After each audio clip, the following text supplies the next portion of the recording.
It's your Yes. subconscious or your whatever. That's astral a body or big something. deal. But if you don't believe that, it's not going to work. So if you believe something else, you have to take advantage of that. That's So what that might be like why one person's like, well, I can do sigil magic, but it doesn't work if I believe in myself because whatever. But it works if I believe in Arachne, Greek goddess of spiders. Like, okay, sure. I was going to say something. Totally forgot. Something about magic. What? Magic or something. That's a See, huge derail. We were talking about, what were we just talking about? Yeah. Yeah, we we were were talking talking about. about That's what happens to Philosophy Club when I don't come for a couple Yeah. weeks. Jeez. Ironically enough, we were talking about forgetting something I'm after excited. you complete it. Yeah. Oh, right, yes, right. Now Okay. I remember. Success! So one of the big things, and this is something that shows up in ceremonial magic, a little bit in practical magic, but not in all practical magic, and very much in chaos magic, and in like what you theological opinion on prayer is that you don't leave it in God's hands. You don't leave it in the hands of the magic. You don't just do a magic ritual to solve your problems. You don't just break a mirror and bury it. You don't just do your sigil and light it on fire. You have to work towards fulfilling that action.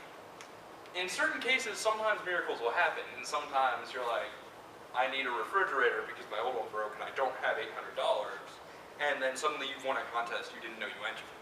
And that's actually an account that a friend of mine had of her aunt, his aunt, and apparently that happened. In most cases, though, if you're like praying to get a job, you have to apply for jobs. If you're trying to do a ritual to break into a place, you have to start canvassing, you know.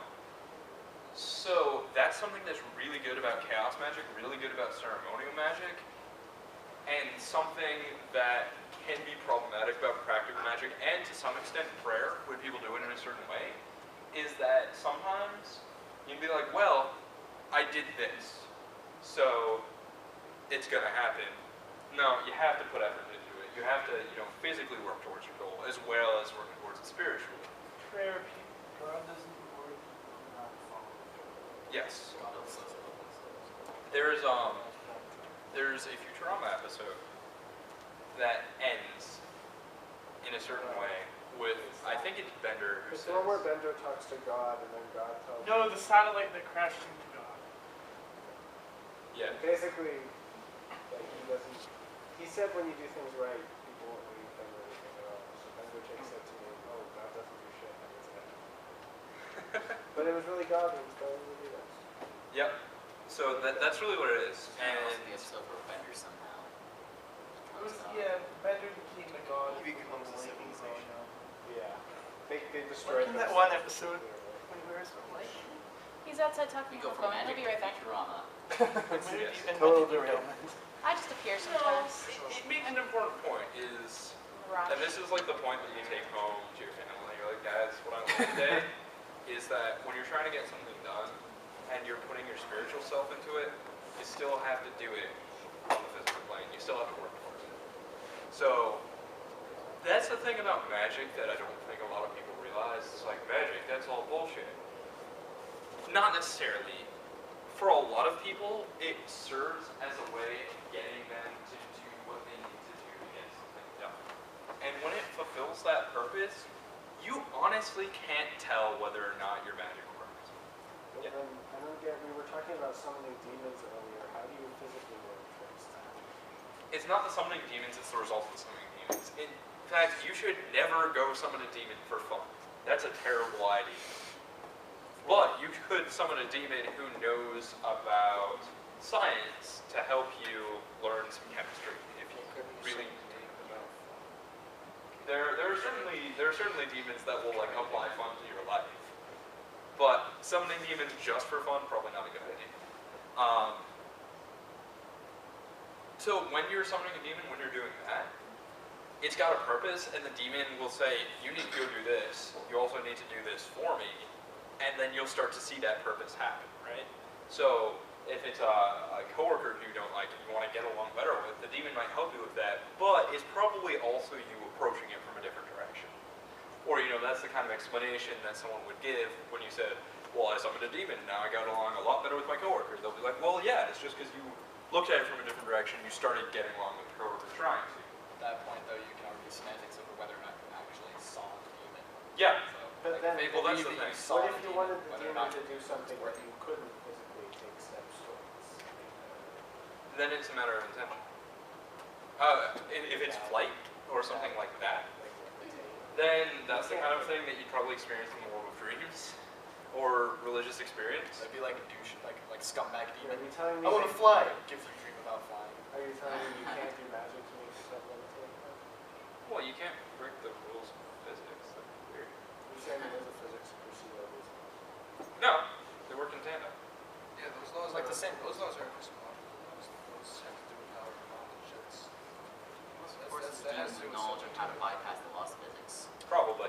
He has inside knowledge. It's cheating. I mean, basically, you've got like this world, and then you've got the world of reality.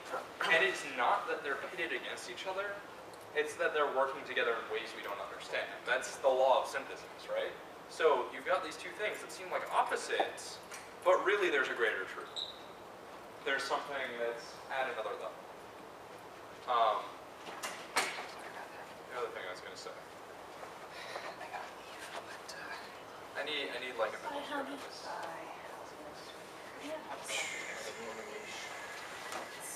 So, look, it was mental. Oh, religious experience.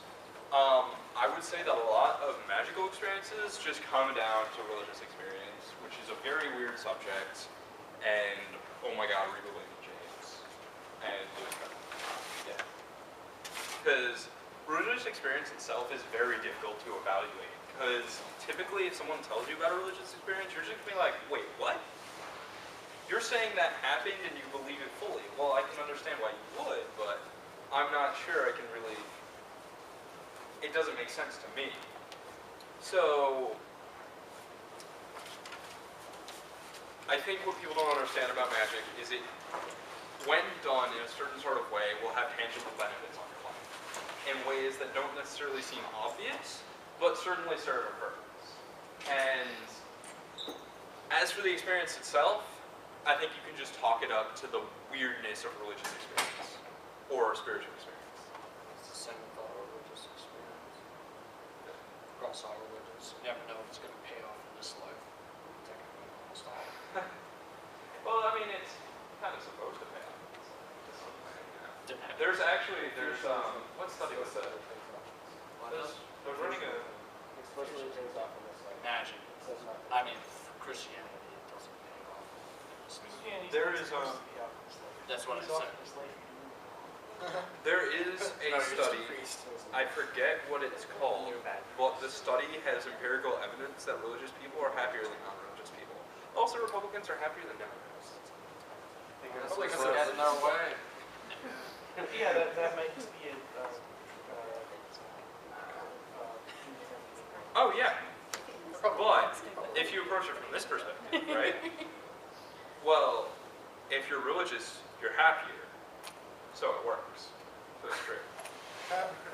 Will you just say that? That means that the platform of the Republican Party is also true, and I think that. But that The also platform of the means Republican Party does not work. That also means- How right the Wait, does rest the platform of the Republican Party work? No. No, because they can't implement it. Then we don't know whether or not. I mean, it would come down to the law of true falsehoods, and then you just have to find the synthesis. That's even more true. Single party system. Moderates. So it's not like it's either or, it's both and. Yeah, both and. In a certain sort of way. That's really confusing, and you probably don't understand it. Yeah. Next question. So, we've wrapped that up. I have nothing more scheduled. Do we have any questions on the whole idea of magic? Or magic in general, or magic in specific? Because I know what else. I guess a quick sort of definition question. Yeah. You say the law of pragmatism is if it works, it's true. Yeah. What do you mean by works? It's really subjective, and that subjectivity is sort of circularly justified by the law of practice. So whatever definition works. So the law of pragmatism wins. Yes, because it's true. So the law of pragmatism is the law of pragmatism.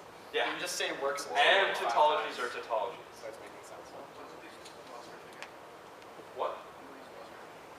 Let me actually open up that book and see where he takes the laws from. Can I just write down the publication information for these books? Yeah, go for it. Yeah, is this supposed to cover magic covering all modern paganism, or is this specific field? This is 3 specific fields of magic we talked about. And this magic isn't even necessarily pagan. Remember, there's a very Yep. Christian. There's a Christian cosmology. So that's very Christian magic. That's ceremonial magic. The summoning circle on the board. It's And not there's- necessarily. Well, I mean, I'm using the pagan definition simply meaning outside. Okay. Using that definition, ceremonial magic, no. Sometimes. Chaos magic, yes. It's metaphysical / New Age / neo-pagan / whatever you want it to be. Slash Nazi. Did the Nazis do chaos magic? Okay. I mean, Some of the they might Nazis have. were into chaos magic. Some weren't. Depends on which science. And then practical magic is sort of been everywhere forever. Because it's just kind of like the dissolution of high magic into simpler stuff. Yeah. Okay, so I was just thinking about the science and magic working in tandem. So take the hand with the wax and the candle that causes paralysis thing. Right. There isn't really a model or a science that would explain why that candle would paralyze. Chaos magicians Because are it freaks them out so badly, they block out their memory of seeing somebody carrying it around. Repressed memories were disproven. Yeah, I would say that it goes on the basis that science doesn't have an explanation for the plane of thought as a separate plane from the plane of existence. And if something has, by the law of identification or association, by the law of association, that item, that weird hand thing, is tied to a sort of effect or a spell that is existing on the plane of thought, then when someone gazes upon this, it's not the exact object that's causing it, it's the association to the spell that's causing this paralysis to the plane of thought. And that's actually being caused directly to either your soul body or your mind body. Is that mind-body duality thing another law that we're taking as an axiom? It's an implied law. It's like the basis, it's like But it's not necessarily the it's case. like gravity and I don't see that. you know, it's or magnetism. It's one of the laws that just kind of don't really that experience just work. That there's a differentiation between the mind and the body. No, that the thought plane is a thing. Can I see that book you hold? Because there's not really a set of laws that defines what exactly the thought plane is, because it's like you can't explain magnetism, you can't explain gravity. So you can't explain why there are 3 physical dimensions of matter that we can observe in our perceptive qualities. You can't explain those things, those are just givens. Yeah. Those Concepts. specific things you said can be explained. It's just that you move the question one step back. Why do those things that explain? Yeah, it's like how do you explain the things that explain what like you're using, because gravity works, you're using that as your explanation. You don't have an explanation for why gravity works. It just does. Or why does magnetism work? Like the weak nuclear force, the strong nuclear force. How do they work? Friggin' magnets. Those work because of interactions between particles that exchange bosons. But I guess that just moves the question back to why did the particles Yes, exchange why did the bosons? particles exchange bosons and act as You physical eventually get force to a between point in which you don't know how to explain Yeah. why Yes. something was You're, explained. you're eventually going to run out of reasons at some point, and the differentiation between the physical plane, thought plane, and spirit plane, the differentiation between those is where we start running out of explanations. We don't know why there are 3 planes of existence. We don't know why the thought plane is physically separated or philosophically separated from the physical body plane. We don't know why your soul exists on the spiritual plane instead of on the thought plane. The thought plane is a very, very thin layer between spirituality and physicality. The mind or the physical brain can be considered the bridge between the physical body and the mental mind, thought process. But that your brain, and by extension your mind, and is the bridge between you observing a hand and that hand causing your your consciousness, basically, to be affected by the law of association binding to that object.